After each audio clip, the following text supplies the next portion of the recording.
Welcome.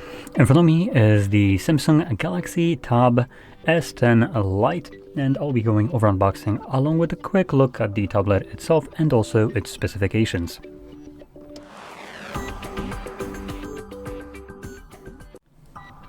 So let's get straight into this.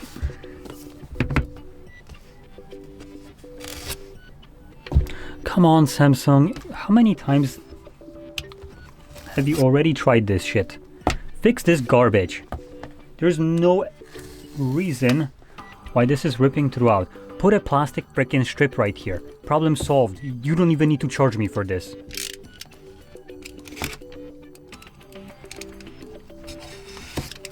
There we go. Anyway, moving into the actual package, we have the tablet. Got the pen. Damn, that's a thin pen or pencil, however you want to classify this as. And we got our SIM tool.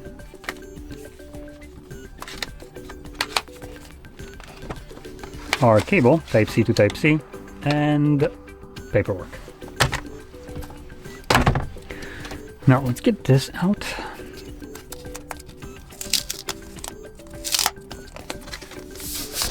There we go. Oh, looking for the power button.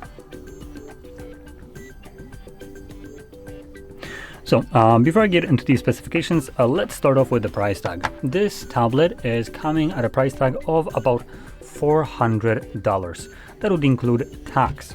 Now, it's not the cheapest in this case. It's, I would say, for a tablet closer to like the mid-range of prices at $400. I mean, that is kind of like what mid-range would be. So let's see what we get for that price.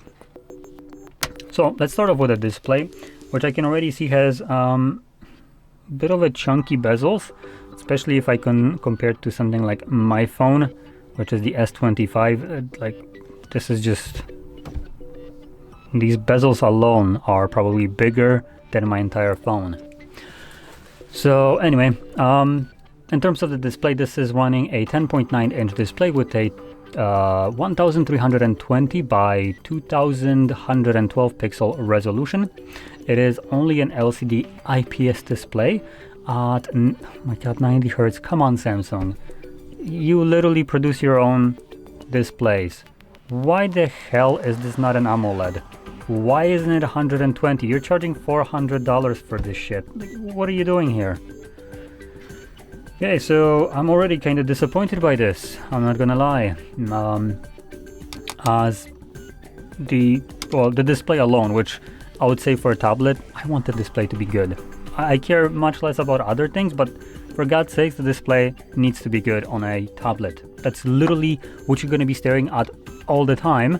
And you're most likely going to be using this for something that would benefit having a good, bigger display compared to something like my phone. If I want a good display, I can always whip out my phone, I guess, but the size matters. And most phones nowadays, even at about $200, which is half of this, will come with an AMOLED display or OLED with 120 Hz refresh rate. There is no reason why this shit doesn't have that. Especially when it's from Samsung. Now, probably the reason why it doesn't have it is because, screw you, Samsung thought process, because they do have higher end models like the S10s, not the light ones, right? And the higher ones. So obviously, they want you to pick that one up. They want you to spend that $1,000 for something that should already be coming with this price tag right here. Anyway, let's continue on. Maybe the rest of the device picks up. Probably doesn't. Let's be honest, it's Samsung. So, in terms of the cameras, let's actually take a look at the cameras. Something about the fact that the power button is also on the side just messes with me. I don't know why. But anyway, at the back we have our single camera setup, and that is an 8 megapixel wide sensor that does a pathetic 1080p 30 frames. And then at the front, as a selfie in the bezel, with this gigantic bezel right here, we have our selfie that is a 5 megapixel that does also the pathetic 1080p 30 frames. Wow, You literally can make this shit up. This is just at the moment shit through and through. Wow. So let's move over to the internals. Now luckily here it picks up with the battery being an 8000 milliamps. So not the biggest battery, considering China can probably put in like 11,000 in a device like that. But you know, Samsung is still way behind, and they're refusing to give us anything that is actually worth the money, like silicon carbon batteries. You know, everyone else needs to have this before they implement it. Part of the reason why Samsung and Apple are just straight up dying out. And honestly, good. You wanna fuck around, you can find out. Anyway, so we have a 8000 milliamp hour batteries. It's acceptable, I would say, for this kind of size. What isn't acceptable is the absolute pitiful 25 watts charging. Like, what are we doing here? Are you scared that your tablets are gonna blow up? Because shit, if you can't charge it any faster than 25 watts, maybe you shouldn't be selling devices. Wow. Just as a comparison, at that price you can get something like a OnePlus Nord, which is a phone. But needless to say, it's much smaller, so challenges of battery overheating are much greater there. Those devices can charge up to 120 watts. Shit, they can charge at 50 watts wirelessly. Maybe not the Nord, but other OnePluses do. So if a phone, which is literally less than half of this size, with thermal constraints, a limited space, can charge basically 5 times faster than this, actually more than 5 times, and wirelessly double the speed of this, then what the shit are we doing here? I understand this is a light kind of version of a device, but for God's sakes, the price isn't freaking light. It's $400, and at the moment we haven't had anything here worth the money. So let's continue on.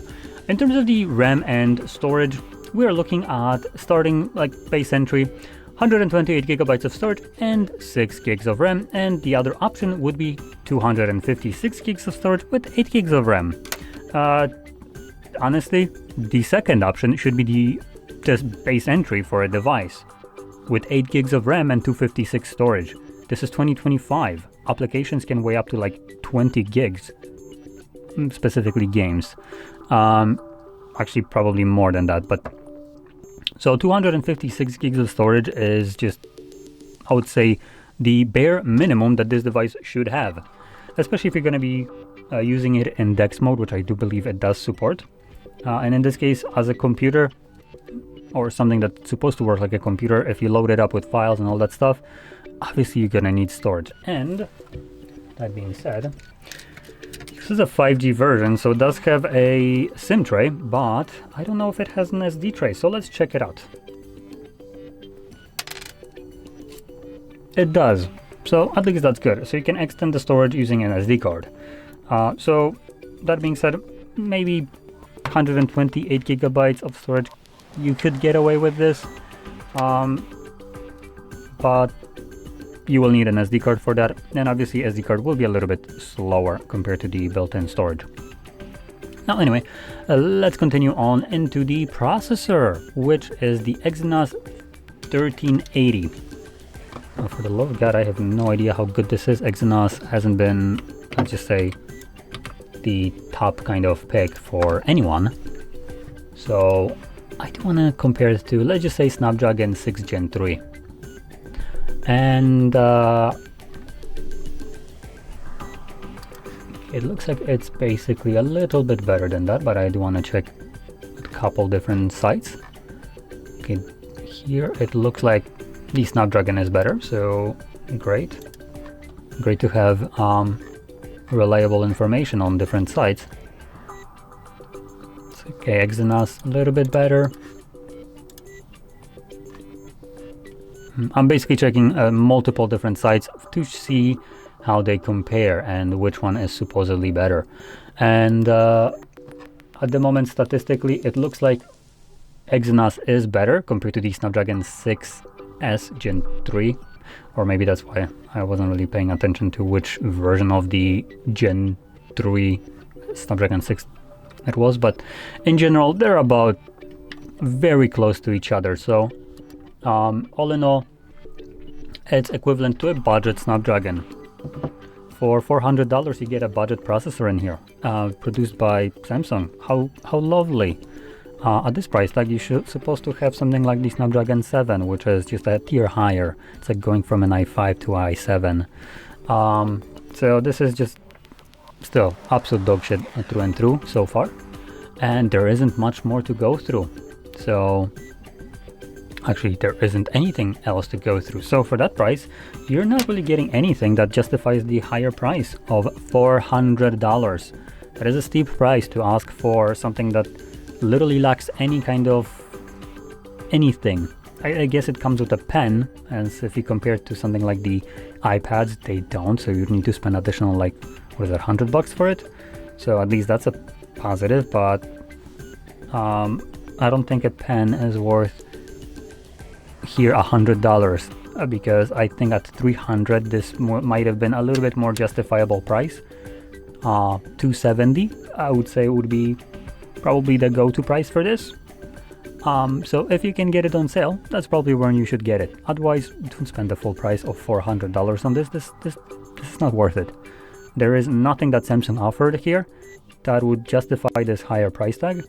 And if you can get something along these lines, just with at least one option better, like the either processor, charging speeds, display type, or display refresh rate, that would automatically, I would say, boost up the price or value of such a device. This one isn't offering anything at this rate, at this range for the price, so I would say pass up on this until you can get it at a better price tag. So anyway, with that being said, hopefully you found this video helpful, and if you did, don't forget to hit like, subscribe, and thanks for watching.